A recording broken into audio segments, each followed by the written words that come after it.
should we talk about this Dropkick Murphy thing now? Yeah, let's do it. Yeah, so basically, we did a segment a couple weeks ago about like, did Trump derangement syndrome ruin punk rock?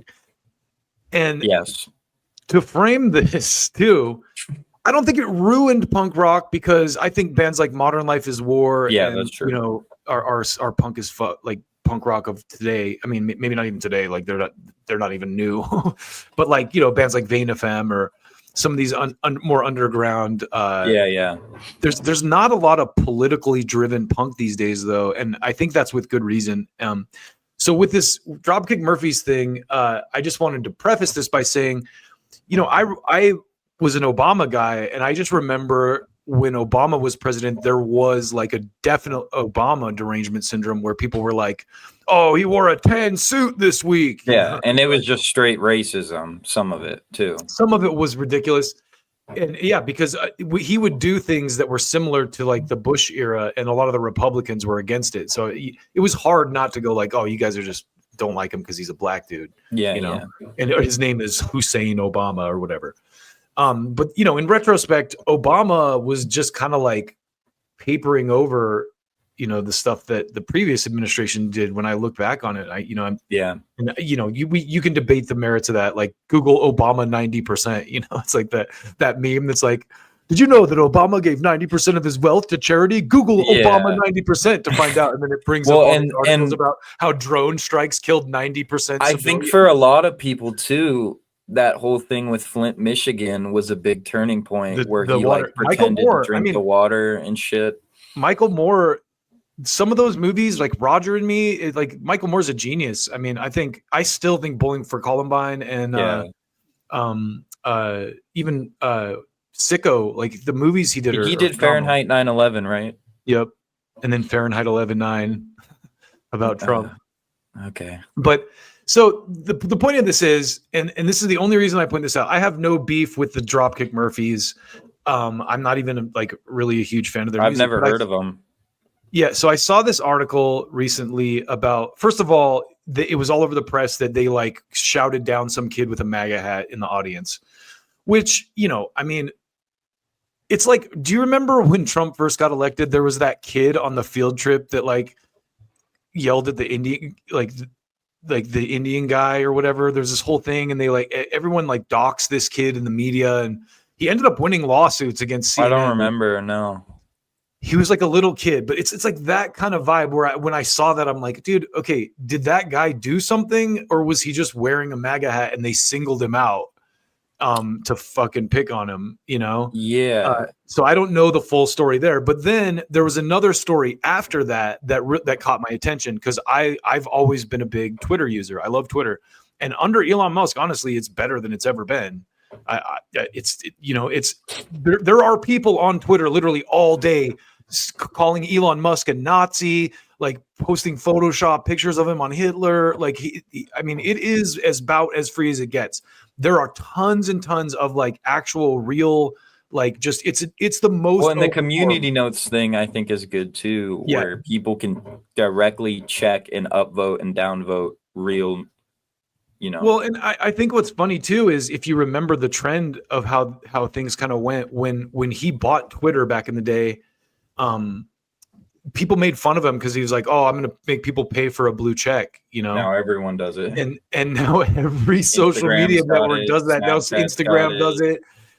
Snap and TikTok has it too. Everyone charges for a blue check now. And you know, of course, he upgraded like if you're like a politician or a company, you get like a gold or a silver check. They have like gold and silver checks for like the real legit people.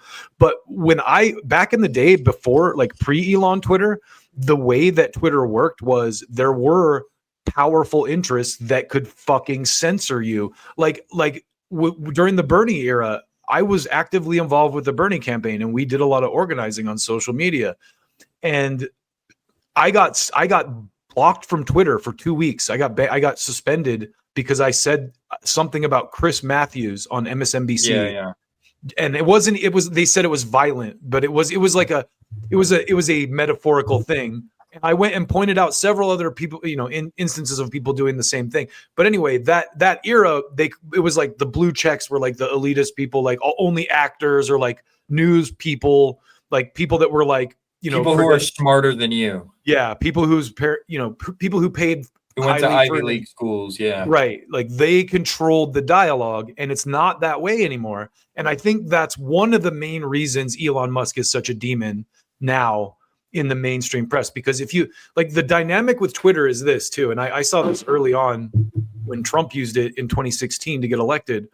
But what people love about it and what's great about it is if a New York Times article writes, or a New York Times writer or someone in the mainstream media, someone on CNN, MSNBC, whatever, if they say something that's provably false, people can come on there and call them out for it, and they look ridiculous if they don't go, "Oh shit, I got that wrong." Ratioed and shit. Yeah, it keeps the press honest, and I think that's, to me, from my skeptical mind, that's one of the biggest reasons. Now, take everything else aside, that was the moment Elon Musk. We should hold Trump accountable. We should hold Elon Musk accountable, especially now that they're in office. But also, Elon Musk isn't in office. Well, you know what I mean, though, like that they're a part of the administration. Right. But we can also recognize the things that they're doing that are good and not attack their, Well, and I just, the reason I wanted to talk about this in relation to Dropkick Murphys, and again, this isn't really even about Dropkick Murphys.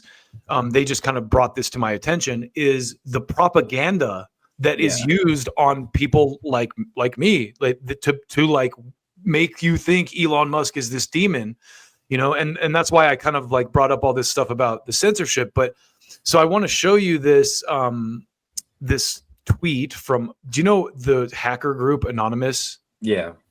So they posted this tweet, and I saw this echoed in the music press by a lot of people, that after the Dropkick Murphy guys shouted down that MAGA kid at their concert, that Elon Musk booted them off Twitter and banned their account. Okay. And so that was the story. I mean, I'm not going to call out any specific, organizations or whatever for spreading propaganda nonsense, but I'm just going to show you receipts here. So this is the tweet from Anonymous. Elon Musk, purveyor of free speech, suspended the Dropkick Murphys account for speaking up against fascism and Trump. Fuck Elon Musk. Fuck Donald Trump. If you're a real rebel, that's what you believe. So, account, here's a screenshot of their account suspended. So this is where it gets good. This is what they call community notes, which is kind of like the democratic way of fact checking. People upvote and downvote it, and they have to cite sources. So there's not like some mysterious person behind the scenes that's like, "Oh, we're the fact checkers. We tell you what's real and what's not." Yeah, no, exactly. This is we democratically vote this up and down based on the legitimacy of it. So this is what this fact check, or this community note on this says. Readers added context to this image. Fact check. X account of Dropkick Murphys not suspended after 2025 Boston concert comments. Band quit Twitter in 2022.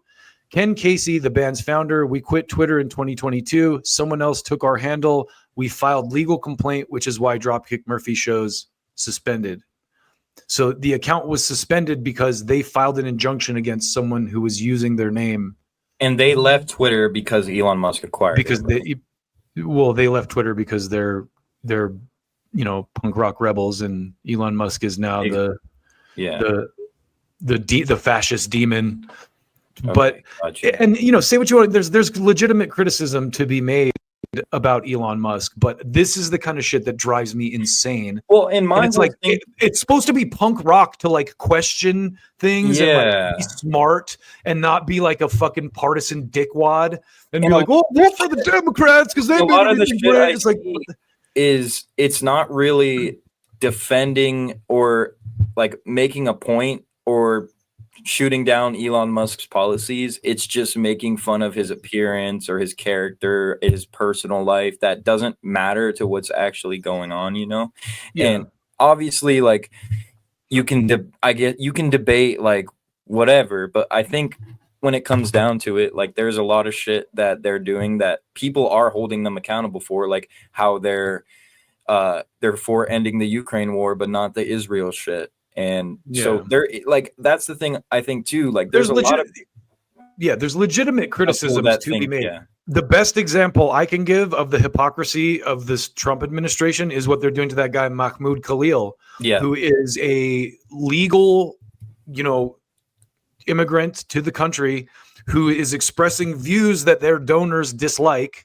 Yeah. And they're deporting him for that. That is the kind of shit. Yeah. So I think our point is just that there's a lot of discourse in the way to make people kind of confused about what's actually the real issues. I feel like, like instead of worrying about sending another $40 billion to some country, we're worrying about Elon Musk tweeting some shit or whatever. Or he did a Nazi salute. Like that. That's the thing too, is it's like, Slayer has a song about the Nazis. Like, does that make them Nazis? They're not actually killing anyone, but they wrote a song about Mandela. And I would say it's definitely distasteful he did that, but I don't think it makes him a Nazi. And I just saw Aaron Mate on Piers Morgan shitting on this one dude because a lot of I did see that. I won't even get it. I won't get into it, but a lot of people who are I don't want to go too political on our channel.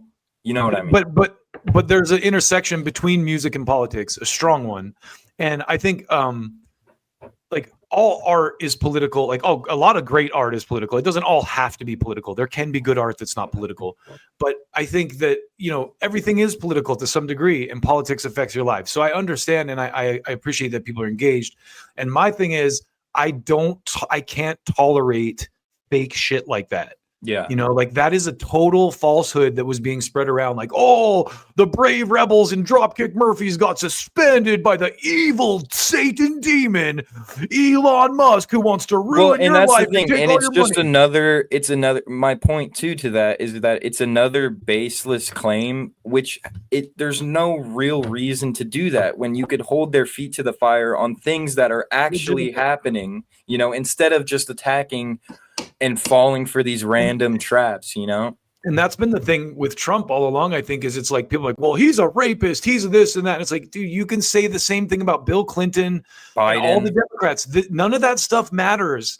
You can make sex accusations against anyone, So it's like all that stuff. But I think the one thing, my overarching point here, and the reason I even brought this up, my era growing up, this is my roots as in metal and as a person, just in who like when my fully formed brain started to grasp the world around me, was I watched these fucking religious zealots demonize bands that I loved who were singing about political issues or things like that, and turn them into Satan.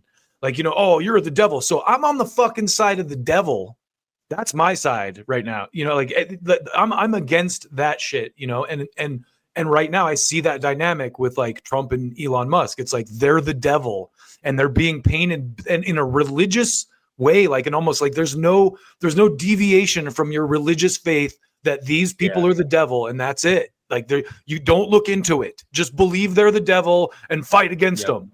And it's like, it's much more complicated than that. No, they're not the greatest people alive, but you don't get to that level of politics if you are. Yeah. But by the same token, they're not like 85% of the shit that people say they are either. There's an obvious smear campaign involved with them. And again, not to say that they haven't done things that deserve, accountability or that they should be called out for. But a lot of the stuff I see shitting on them is kind of like, all right, like people are burning Teslas now. Like I saw this meme that summed the Tesla thing up so well. The meme was basically this. It was like, hey, I bought this electric car to show everyone what a great person I am. And now I'm selling this electric car or getting rid of it to show everyone what a great person I am. Yeah, are you going to go buy an electric car from Ford or Honda or whatever? They all are involved in shady shit. So let's, Ford.